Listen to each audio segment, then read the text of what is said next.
Hi friends, welcome to Shweta Guraj vlogs. ನೋಡೋದ್ರಲ್ಲ, day 1 challenge ಯಾವ ಥರ ಇತ್ತು, ನಾನು ಡೈಲಿ ಏನೇನು ತಿಂತೀನಿ ಮತ್ತು ಯಾವ ಥರ ಡಯಟ್ ಮಾಡ್ತೀನಿ ಮತ್ತು ಯಾವ ಥರ ವರ್ಕೌಟ್ ಮಾಡ್ತೀನಿ ಅಂತೆಲ್ಲನೂ ನಾನು ಶೇರ್ ಮಾಡಿದ್ದೀನಿ. ಯಾರೆಲ್ಲ ನನ್ನ ಜೊತೆ ಚಾಲೆಂಜ್ನ ಅಕ್ಸೆಪ್ಟ್ ಮಾಡಿ ಸ್ಟಾರ್ಟ್ ಮಾಡಿದ್ದೀರೋ ಅವರಿಗೆಲ್ಲರಿಗೂ welcome to Shweta Guraj vlogs. ಮತ್ತು ಇನ್ನು ಯಾರೆಲ್ಲ ಸ್ಟಾರ್ಟ್ ಮಾಡಿಲ್ವೋ ನಿಮ್ಮ ಟೈಮ್ ನೋಡಿಕೊಂಡು ಸ್ಟಾರ್ಟ್ ಮಾಡಿ. ವಿಡಿಯೋನ ನಾನು ಡೈಲಿ ಮಾರ್ನಿಂಗ್ 8 o'clock ಒಳಗಡೆ ಅಥವಾ 8:30 ಒಳಗಡೆ ಹಾಕೋದಕ್ಕೆ ಟ್ರೈ ಮಾಡ್ತೀನಿ. ಡೈಲಿ ನೋಡಿಕೊಂಡು ಬೆಳಗ್ಗೆ ಎದ್ದ ತಕ್ಷಣ ನೀವು ನಿಮ್ಮ ಡಯಟ್ನ ಮಾಡ್ಕೊಳ್ಳಿ. ಇವತ್ತು ಡೇ 2 ಕೂಡ ಮಾರ್ನಿಂಗು ಒಳ್ಳೆ ಚೆನ್ನಾಗಿ ಸ್ಟಾರ್ಟ್ ಆಗಿದೆ. ಬೆಳಗ್ಗೆ ನಾನು ಬಂದು ಬಿಸಿನೀರನ್ನ ಕುಡಿದಾಯ್ತು. ಈಗ ನೆಕ್ಸ್ಟ್ ಏನೇನು ಮಾಡ್ತೀನಿ ಅಂತ ಅದನ್ನು ಕೂಡ ನಿಮ್ಮ ಜೊತೆ ಶೇರ್ ಮಾಡ್ತೀನಿ. ನಿಮ್ಗೆ ಏನಾದರೂ ಡೌಟ್ ಇದ್ದರೆ ಪ್ಲೀಸ್ ಕಾಮೆಂಟಲ್ಲಿ ತಿಳಿಸಿ. ನನಗೆ ಗೊತ್ತಿರೋಷ್ಟು ನಾನು ನಿಮಗೆ ರಿಪ್ಲೈ ಮಾಡ್ತೀನಿ.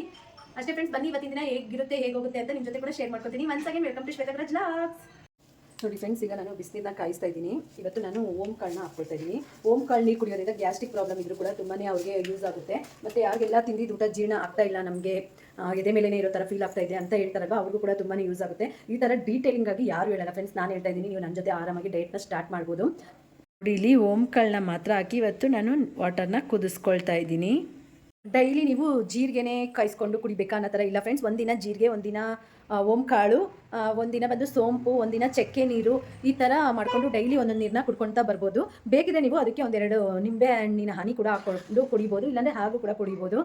ನೋಡಿದ್ರಲ್ಲ, ನಾನು ಬೆಳಗ್ಗೆ ಈಗ 1 ಗ್ಲಾಸ್ ಬಿಸಿನೀರು ಕುಡಿದಾಯ್ತು. ಈಗ ಅದಕ್ಕಾದಮೇಲೆ ಓಮ್ ಕಾಳು ವಾಟರ್ನ ತಗೊಳ್ತೀನಿ. ಇವತ್ತು ಶುಕ್ರವಾರ ಆಗಿರೋದ್ರಿಂದ ಫ್ರೆಂಡ್ಸ್, ಮನೇಲೆಲ್ಲ ಪೂಜೆ ಎಲ್ಲ ಮುಗೀತು. ಮನೇಲಿ ಪೂಜೆ ಕೂಡ ಮುಗೀತು. ಇನ್ನು ನಾವು ದೇವಸ್ಥಾನಕ್ಕೆ ಹೋಗಿ ಬರಬೇಕು. ಶುಕ್ರವಾರ ಯಾವಾಗಲೂ ದೇವಸ್ಥಾನಕ್ಕೆ ಹೋಗ್ತೀರಿ ಅಂತ ನಂದು ರೆಗ್ಯುಲರ್ ವ್ಯೂವರ್ಸ್ಗಾದರೆ ಗೊತ್ತಿರುತ್ತೆ. ಬನ್ನಿ, ಯಾವ ದೇವಸ್ಥಾನ ಏನು ಅಂತ ಹೊಸ ಸಬ್ಸ್ಕ್ರೈಬರ್ಸ್ಗೂ ಕೂಡ ತೋರಿಸೋಣ.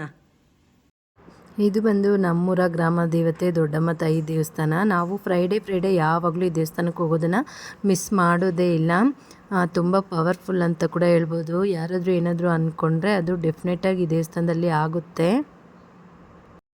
ದೇವಸ್ಥಾನಕ್ಕೆ ಹೋಗಿ ಬಂದಿದ್ದಾಯಿತು ಫ್ರೆಂಡ್ಸ್. ದೇವಸ್ಥಾನಕ್ಕೆ ಹೋಗಿ ಬಂದು ಅಕ್ಕ ತಂಗಿರು 3 ಜನ ಸ್ವಲ್ಪ ಕುತ್ಕೊಂಡು ಮಾತಾಡಿ ಬಂದ್ರಿ. ಈಗ ಬನ್ನಿ ಟಿಫನ್ಗೆ ಏನು ರೆಡಿ ಮಾಡ್ಕೊಳ್ಳೋದು ಏನು ಅಂತ ನೋಡೋಣ. ನಮ್ಮ ಮನೇಲಿ ಮಾರ್ನಿಂಗ್ ದೋಸೆ ಮಾಡಿದ್ರಿ, ಮತ್ತು ಚಿಕನ್ ಸಾಂಬಾರು ಬಿರಿಯಾನಿ ಕೂಡ ಮಾಡಿದ್ದೀನಿ ಫ್ರೆಂಡ್ಸ್. ಆದರೆ ಇವಾಗ ನಾನು ಚಿಕನ್ನು ತಿನ್ನೋದಿಲ್ಲ. ಯಾಕೆ ಅಂತಂದರೆ ನಾನು ಈವ್ನಿಂಗು ಪೂಜೆ ಮಾಡಬೇಕು, ಅದಕ್ಕೋಸ್ಕರ ವೆಜ್ಜು ಫ್ರೆಂಡ್ಸ್. ಅದಕ್ಕೆ ನೋಡಿ, ಪನ್ನೀರ್ನ ನಾನು ಇಲ್ಲಿ 120 ಗ್ರಾಮ್ ಅಷ್ಟು ಪನ್ನೀರ್ನ ತೊಗೊಂಡಿದ್ದೀನಿ. ಇವಾಗ ಅದನ್ನು ತುರ್ಕೊತೀನಿ. ನೋಡಿ ಫ್ರೆಂಡ್ಸ್, ನೀವು ಈ ಥರ ಪ್ಲಾನ್ ಮಾಡಿಕೊಂಡ್ರೆ ಡಯಟ್ ಅಂತೂ ವೆರಿ ಈಸಿ ಅಂತ ನಿಮಗೂ ಕೂಡ ಅನಿಸುತ್ತೆ. ಇದನ್ನು ತುರ್ಕೊಂಡು ಇದನ್ನು ದೋಸೆ ಬ್ಯಾಟರ್ ಮೇಲೆ ದೋಸೆ ಒಯ್ದು ಅದ್ರ ಮೇಲೆ ಪನ್ನೀರ್ ಹಾಕೊಂಡು ಪನ್ನೀರ್ ದೋಸೆ ಆಗುತ್ತೆ. ಆಗ ಪನ್ನೀರ್ ದೋಸೆನ ತಿಂತೀನಿ. ಮತ್ತು ನೋಡಿ, ಇಲ್ಲಿ ನೈಟ್ ಬಾದಾಮಿ ನೆನೆಸಿಟ್ಟಿದ್ದೆ. ಹೋಗಿ ಏನಾಗಲ್ಲ ಫ್ರೆಂಡ್ಸ್, ಇದ್ರೆ ನೈಟು ಬಾದಾಮಿ ನೆನೆಸಿಟ್ಟಿದ್ದೆ. ಈಗ ಈ ಬಾದಾಮಿ ಇಂಟರ್ಮೀಡಿಯೇಟ್ ಬಿಡ್ತೀರಲ್ವಾ, ಬಿಟ್ಟಾದ್ಮೇಲೆ ಈ ಥರ ಬಾದಾಮಿ ಅಥವಾ ಬೇರೆ ಏನಾದರೂ ಡ್ರೈ ಫ್ರೂಟ್ಸ್ ತಿಂದರೆ ಒಳ್ಳೇದು ಫ್ರೆಂಡ್ಸ್. ಏನು ಗೊತ್ತಾ ಫ್ರೆಂಡ್ಸ್, ನಾವು ಡಯಟ್ ಅಂದ್ಕೊಂಡು ಇದನ್ನೆಲ್ಲ ತಿಂದಿಲ್ಲ ಅಂದರೆ ಆವಾಗ ನಮಗೆ ಪ್ರಾಬ್ಲಮ್ ಆಗುತ್ತೆ. ಬಾಡಿಯಲ್ಲಿ ವಿಟಮಿನ್ಸ್ ಎಲ್ಲ ಕಡಿಮೆ ಆಗ್ತಾ ಹೋಗುತ್ತೆ. ಅದಕ್ಕೋಸ್ಕರ ನಾವು ಡಯಟ್ ಮಾಡುವಾಗ ಮೇಯ್ನಾಗಿ ನಾವು ಏನೇನು ಬೇಕಾಗುತ್ತೆ ನೋಡಿ, ವಿಟಮಿನ್ B12 ಆಗಿರ್ಬೋದು, ಮತ್ತು ಐರನ್ ಆಗಿರ್ಬೋದು, ಅದನ್ನೆಲ್ಲ ನಾವು ಸ್ವಲ್ಪ ಕಾನ್ಸಂಟ್ರೇಷನ್ ಮಾಡಿಕೊಂಡು ಅದಕ್ಕೆಲ್ಲ ಯೂಸ್ ಆಗೋದನ್ನ ನಾವು ಡಯಟ್ನ ಮಾಡಿಕೊಂಡ್ರೆ ನಮಗೆ ಯಾವ ಪ್ರಾಬ್ಲಮ್ ಕೂಡ ಬರೋದಿಲ್ಲ ಫ್ರೆಂಡ್ಸ್. ಬರೀ ನಾವು ಪ್ರೋಟೀನ್ ತಿಂತೀವಿ ಅಂತ ಪ್ರೋಟೀನ್ ಮಾತ್ರ ತಿನ್ನಬಾರ್ದು.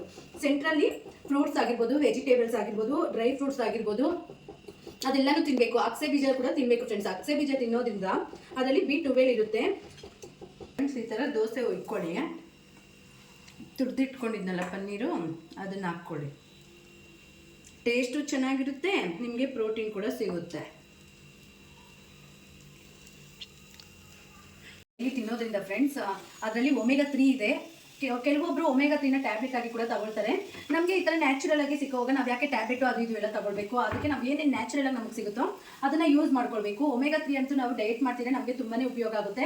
ಅದು ಮಟನ್ ತಿಂದರೆ ಮಟನಲ್ಲಿ ಕೂಡ ಒಮೆಗಾ 3 ಇರುತ್ತೆ. ಮಟನ್ ತಿಂದಿಲ್ಲ ಅಂತಂದರೆ ಅಕ್ಸೆ ಬೀಜದಲ್ಲಿ ಇರುತ್ತೆ. ನಿಮ್ಗೆ ಅದನ್ನು ಹಂಗೆ ತಿನ್ನೋಕೆ ಕಷ್ಟ ಆದರೆ ನಾವೇನು ಕುಕ್ ಮಾಡ್ತಿರ್ತೀವಿ ನೋಡಿ, ಅದರಲ್ಲಿ 1 ಸ್ಪೂನ್ ಹಾಕೊಂಡು ಕೂಡ ನಾವು ತಿನ್ಬೋದು. ಬಟ್ ಅದನ್ನು ಡ್ರೈ ರೋಸ್ಟ್ ಮಾಡಿಕೊಂಡ್ರೆ ಹಾಗೆ ಕೂಡ ತಿನ್ಬೋದು ಫ್ರೆಂಡ್ಸ್, ಏನಾಗೋದಿಲ್ಲ. ಹಸಿ ತಿಂದರೆ ಮಾತ್ರ ನಮಗೆ ಅದೊಂಥರ ಬಂಕ ಅಂತ ಅನಿಸುತ್ತೆ. ಬಟ್ ನಾವು ಡ್ರೈ ರೋಸ್ಟ್ ಮಾಡಿಕೊಂಡು ತಿಂದರೆ ಟೇಸ್ಟ್ ತುಂಬಾ ಚೆನ್ನಾಗಿರುತ್ತೆ. ಡೈಲಿ ಇವಾಗ ನಾನು 30 ಡೇಸ್ ಕೂಡ ಅಕ್ಸೆ ಬೀಜ ಕೂಡ ತಿಂತಾ ಇದ್ದೀನಿ ಫ್ರೆಂಡ್ಸ್. ಅಕ್ಸೆ ಬೀಜ ತಿನ್ನೋದ್ರಿಂದ ಹೇರ್ಗಾಗಿರ್ಬೋದು, ನಮ್ಮ ಸ್ಕಿನ್ಗಾಗಿರ್ಬೋದು, ಡಯಟ್ಗೂ ಕೂಡ ತುಂಬಾ ಒಳ್ಳೆಯದು. ಬನ್ನಿ ನೋಡೋಣ ಇವತ್ತಿನ ಡಯಟ್ ಹೇಗೆ ಹೋಗುತ್ತೆ ಏನು ಅಂತ ನಿಮ್ಮ ಜೊತೆ ಶೇರ್ ಮಾಡ್ತೀನಿ. ಇದು ಬಂದು ನಂದು ಮಧ್ಯಾಹ್ನದ್ದು ಊಟ ಫ್ರೆಂಡ್ಸ್. 2 ದೋಸೆ, ಚಟ್ನಿ, ಸೌತೆಕಾಯಿ. ಹಾಯ್ ಫ್ರೆಂಡ್ಸ್, ಈಗ ಈವ್ನಿಂಗ್ ಆಯಿತು. ಈವ್ನಿಂಗ್ ಒಂದು 4:30 ಆಗಿದೆ. ಜಿಮ್ಗೆ ಹೋಗಬೇಕು. ಅಷ್ಟರಲ್ಲಿ ಅಕ್ಸೆ ಬೀಜ 1 ಸ್ಪೂನು. ಈಗ ನಾನು ಬೆಟ್ಟದ ನೆಲ್ಲಿಕಾಯಿ ಜ್ಯೂಸ್ ಮಾಡೋಣ ಅಂತ ಪೀಸಸ್ ಮಾಡಾಕಿದ್ದೀನಿ. ಇದಕ್ಕೆ ಸ್ವಲ್ಪ ಪೆಪ್ಪರ್ ಹಾಕಿದ್ದೀನಿ ಫ್ರೆಂಡ್ಸ್. ಸ್ವಲ್ಪ ಪೆಪ್ಪರು ಮತ್ತು ಸ್ವಲ್ಪ ಸಾಲ್ಟ್ ಹಾಕಿದ್ದೀನಿ. ಇದರಲ್ಲಿ ನನಗೆ ಮತ್ತು ಮಕ್ಕಳಿಗೆ ಎಲ್ರಿಗೂ ಮಾಡ್ಕೊಳ್ತಾ ಇರೋದು. ನೋಡಿ ಫ್ರೆಂಡ್ಸ್, ಈ ಥರ ನುಣ್ಣಗೆ ರುಬ್ಕೊಂಡು ಸೋದಿಸ್ಕೊಬೇಕು. ಆ ಥರನೇ ಕುಡಿಬೋದು, ಬಟ್ ನಮ್ಗೆ ಆಗೋದಿಲ್ಲ ಆ ಥರ ಕುಡಿಯೋದಕ್ಕೆ. ಅದಕ್ಕೆ ನಾನು ಸೋದಿಸ್ಕೊತೀನಿ. ನಲ್ಲಿಕಾಯಿ ಬಗ್ಗೆ ಅಂತೂ ಎಷ್ಟು ಹೇಳಿದ್ರು ಕಮ್ಮಿನಿ ಫ್ರೆಂಡ್ಸ್. ಇದು ಅಷ್ಟೇ ನಮ್ಮ ಸ್ಕಿನ್ಗೆ ಹೇರ್ಗೆ ತುಂಬಾ ಹೆಲ್ಪ್ ಮಾಡುತ್ತೆ.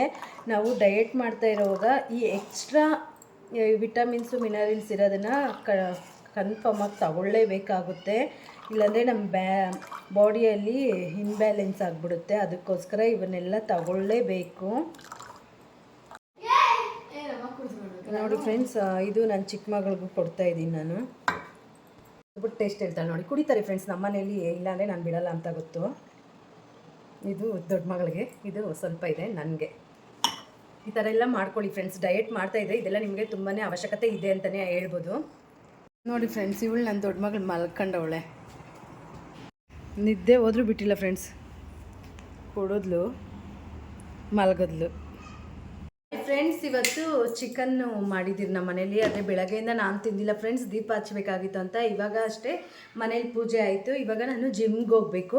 ಜಿಮ್ಗೆ ಹೋಗ್ಬಿಟ್ಟು ಬರೋಷ್ಟರಲ್ಲಿ ನಾನು ಬ್ರೆಸ್ಟ್ ಪೀಸ್ನ ತರಿಸಿದ್ದೀನಿ. ಬ್ರೆಸ್ಟ್ ಪೀಸ್ನ ಮ್ಯಾರಿನೇಟ್ ಮಾಡಿಟ್ಬಿಟ್ಟು ಹೋಗೋಣ. ಅದು ಹೇಗೆ ಅಂತ ನಿಮ್ಮ ಜೊತೆ ಕೂಡ ಹೇಳ್ಕೊಡೋಣ ಅಂತ ಅಂದ್ಬಿಟ್ಟು ತುಂಬ ಇಂಗ್ರೀಡಿಯೆಂಟ್ಸ್ ಹಾಕಲ್ಲ ಫ್ರೆಂಡ್ಸ್. ನಾನು ಸಿಂಪಲಾಗಿ ಬರೀ ಉಪ್ಪು ಖಾರ ಹಾಕ್ಬಿಟ್ಟು ಮ್ಯಾರಿನೇಟ್ ಮಾಡಿರ್ತೀನಿ. ನಿಮಗೂ ತೋರಿಸ್ತೀನಿ. ನೀವು ಡಯೆಟ್ ಮಾಡ್ತಿದ್ರೆ ಈ ಥರ ಬ್ರೆಸ್ಟ್ ಪೀಸ್ನ ತಿನ್ನಿ ಫ್ರೆಂಡ್ಸ್. ನಿಜವಾಗ್ಲೂ ಡಯೆಟ್ಗೆ ತುಂಬಾ ಹೆಲ್ಪ್ ಆಗುತ್ತೆ. ನಾನು ಸ್ಟಾರ್ಟಿಂಗಲ್ಲಿ ಡಯೆಟ್ ಮಾಡ್ತಿದ್ನಲ್ಲ, ಅವಾಗ ಬ್ರೆಸ್ಟ್ ಪೀಸ್ನೇ ತರಿಸ್ತಿದ್ದೆ, ಅದನ್ನೇ ತಿಂತಾಯಿದ್ದೆ. ಇತ್ತೀಚೆಗೆ ಸ್ವಲ್ಪ ಅವಾಯ್ಡ್ ಮಾಡಿದ್ದೆ ಬ್ರೆಸ್ಟ್ ಪೀಸ್ ಎಲ್ಲ ತರಿಸೋದು. ಅದಕ್ಕೆ ಇವಾಗಿಂದ ಸ್ಟ್ರಿಕ್ಟ್ 30 ಡೇಸ್ ಚಾಲೆಂಜ್ ಮಾಡಿದ್ದೀನಲ್ವ, ಅದಕ್ಕೋಸ್ಕರ ತರಿಸಿದ್ದೀನಿ. ಬನ್ನಿ ಹೇಗೆ ಮಾಡೋದು ಏನು ಅಂತ ಹೇಳ್ಕೊಡ್ತೀನಿ. ನೋಡಿ ಫ್ರೆಂಡ್ಸ್, ನಾನಿಲ್ಲಿ ಸ್ವಲ್ಪ ಉಪ್ಪು, ಗರಂ ಮಸಾಲ, ಚಿಲ್ಲಿ ಪುಡಿ, ಧನಿಯಾ ಪುಡಿ ಮತ್ತು ಸ್ವಲ್ಪ ಚಿಕನ್ ಮಸಾಲಾನ ಹಾಕ್ಕೊಂಡಿದ್ದೀನಿ. ಹೋಮ್ ಮೇಡು ಶುಂಠಿ ಬೆಳ್ಳುಳ್ಳಿ ಪೇಸ್ಟ್ ಹಾಕ್ಕೊಳ್ತಾ ಇದ್ದೀನಿ. ಸ್ವಲ್ಪ ಕಸ್ತೂರಿ ಮೇಥಿ ಹಾಕ್ಕೊತಾ ಇದ್ದೀನಿ. ಸ್ವಲ್ಪ ಆಯಿಲ್ ಹಾಕ್ಕೊತಾ ಇದ್ದೀನಿ. ನಾನು ಬಂದಿಲ್ಲಿ ಸಾಸಿವೆ ಎಣ್ಣೆ ಹಾಕ್ಕೊತಾ ಇದ್ದೀನಿ ಫ್ರೆಂಡ್ಸ್. ಈ ಥರ ಡಿಫ್ರೆಂಟ್ ಆಯಿಲ್ನ ಯೂಸ್ ಮಾಡಿ ನೀವು ಅಷ್ಟೇ ನಿಮ್ಮ ಮನೆಯಲ್ಲಿ. ಈಗ ಸ್ವಲ್ಪ ನೀರು ಹಾಕ್ಕೊತಾ ಇದ್ದೀನಿ. ನೀವು ಬೇಕಿದ್ರೆ ಇದಕ್ಕೆ ಮೊಸರು ಕೂಡ ಹಾಕ್ಕೊಳ್ಬೋದು. ನಾನು ಇವತ್ತು ಮೊಸರು ಹಾಕ್ತಾಯಿಲ್ಲ, ಒಂದೊಂದ್ಸಲ ಮೊಸರು ಕೂಡ ಹಾಕ್ಕೊಡ್ತೀನಿ ಫ್ರೆಂಡ್ಸ್. ನಾನು ಅದೇ ಹಾಕಬೇಕು ಇದೇ ಹಾಕಬೇಕು ಅಂತೇನಿಲ್ಲ, ಯಾವುದಂದರೆ ಅದು ಹಾಕ್ಕೊಳ್ತಾ ಇರ್ತೀನಿ. ಈ ಥರ ಇರುತ್ತಲ್ಲ ಫ್ರೆಂಡ್ಸ್ ಚಿಕನ್ನು. ಇದನ್ನು ಚಿಕ್ಕದಾಗಾದ್ರೂ ಕಟ್ ಮಾಡಿನೂ ಮಾಡ್ಕೊಳ್ಬೋದು.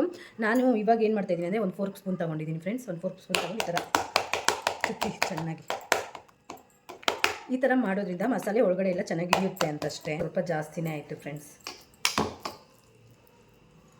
ಜಾಸ್ತಿ ಮಸಾಲೆ ಇದ್ದರೆ ತಿನ್ನೋದಕ್ಕಾಗೋದಿಲ್ಲ. ನೋಡಿಕೊಂಡು ಕಮ್ಮಿನೇ ಹಾಕ್ಕೊಳ್ಳಿ ನೀವು. ಬಾಯ್ ಬಿಂದು, ನಾನು ಜಿಮ್ಗೆ ಹೋಗ್ಬಿಟ್ಟು ಬರ್ತೀನಿ. ಬಾಯ್.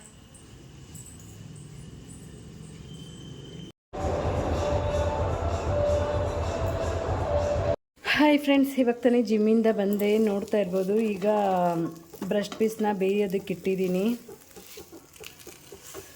ಒಂದು ಟೈಮ್ಗೆ ನೀವು 150 ಗ್ರಾಮ್ ತಿನ್ಬೋದು. 100 to 150 ಗ್ರಾಮ್ಸ್ ತಿನ್ಬೋದು. ನೋಡಿ ಫ್ರೆಂಡ್ಸ್, ನೋಡಿ ಇದು ಬಂದು ನಂದು ಡಿನ್ನರ್ ಪ್ಲೇಟಿಗಾಗಿದೆ. ಚಿಕನ್ ಇದ್ದರೆ ಅಂತೂ ಪ್ರೋಟೀನ್ಗೆ ಕೊಡ್ತಾ ಇರಲ್ಲ ಫ್ರೆಂಡ್ಸ್.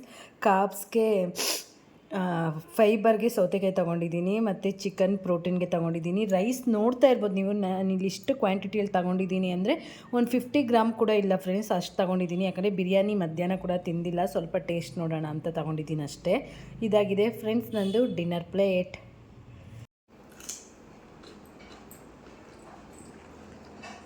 ಹಂಗೆ ಇದನ್ನೆಲ್ಲ ಫಿನಿಶ್ ಮಾಡ್ತೀನಿ ಫ್ರೆಂಡ್ಸ್. ಚಿಕನ್ ಮಾಡಿದ್ದಿನ ಪ್ರೋಟೀನ್ ಚೆನ್ನಾಗಿ ಯಥೇಚ್ಛವಾಗಿರುತ್ತೆ. ತಿನ್ಕೊಳ್ಳೋಣ. ತಿಂದ್ಬಿಟ್ಟು ಒಂದು ರೌಂಡ್ ವಾಕಿಂಗ್ ಹೋಗ್ಬಿಟ್ಟು ಬರ್ತೀನಿ. ನೀವು ಅಷ್ಟೇ ನೈಟ್ ಡಿನ್ನರ್ ಆದಮೇಲೆ ಒಂದು ರೌಂಡು ವಾಕಿಂಗ್ ಹೋಗ್ಬಿಟ್ಟು ಬನ್ನಿ. ಊಟ ಎಲ್ಲ ಆದಮೇಲೆ ವಾಕಿಂಗ್ ಹೋಗ್ತಾಯಿದ್ದೀನಿ ಫ್ರೆಂಡ್ಸ್. ಒಂದು ರೌಂಡು ವಾಕ್ ಮಾಡ್ತಾಯಿದ್ದೀನಿ. ಈಗ ಟೈಮ್ ಬಂದು 9:30 ಆಗಿದೆ. ನಮ್ಮ ಮನೆಯವ್ರನ್ನ ಕರ್ಕೊಂಡು ಹೋಗ್ತಾಯಿದ್ದೀನಿ. ವಾಕಿಂಗ್ ಹೋಗಿ ಬಂದಿದ್ದಾಯಿತು ಫ್ರೆಂಡ್ಸ್. ನೋಡಿದ್ರಲ್ಲ ಇವತ್ತಿನ ವೀಡಿಯೋ ಹೇಗೆ ಅನಿಸ್ತು? ಎಲ್ಲರೂ ಡಯೆಟ್ನ ಮಾಡ್ತಾಯಿದ್ದೀರಾ ಇಲ್ವಾ ಅಂತ ಕಾಮೆಂಟ್ ಮಾಡಿ ತಿಳಿಸಿ. ಯೂಸ್ಫುಲ್ ಆಗಿದ್ದರೆ ಅದನ್ನು ಕೂಡ ತಿಳಿಸಿ. ಇವತ್ತು ಡಯೆಟ್ ಕಂಪ್ಲೀಟ್ ಆಯಿತು ಫ್ರೆಂಡ್ಸ್. ನಾನು ವರ್ಕೌಟ್ ಆಗಿರ್ಬೋದು ಅಥವಾ ಡಯೆಟ್ ಫುಡ್ ಆಗಿರ್ಬೋದು ಎಲ್ಲನೂ ನಿಮ್ಮ ಜೊತೆ ಶೇರ್ ಮಾಡ್ಕೊಂಡಿದ್ದೀನಿ. ನಾಳೆ ಡೇ 3ಯಲ್ಲಿ ಹೇಗಿರುತ್ತೆ ಏನೋ ಅಂತ ಅದನ್ನು ಕೂಡ ಶೇರ್ ಮಾಡ್ತೀನಿ. ಓಕೆ ಫ್ರೆಂಡ್ಸ್, ಇನ್ನು ಯಾರೆಲ್ಲ ಚಾನೆಲ್ನ ಸಬ್ಸ್ಕ್ರೈಬ್ ಮಾಡದೆ ವಾಚ್ ಮಾಡ್ತಿದ್ದೀರೋ ಪ್ಲೀಸ್ ಸಬ್ಸ್ಕ್ರೈಬ್ ಮಾಡಿಕೊಂಡು ವಾಚ್ ಮಾಡಿ ಅಂತ ಕೇಳ್ತಾ ಹೋಗ್ಬರ್ತೀನಿ ಸ್ನೇಹಿತರೆ. ಸಿಗ್ತೀನಿ ಮುಂದಿನ ವೀಡಿಯೋದಲ್ಲಿ. ಅಲ್ಲಿವರೆಗೂ ಟೇಕ್ ಕೇರ್, ಬಾಯ್.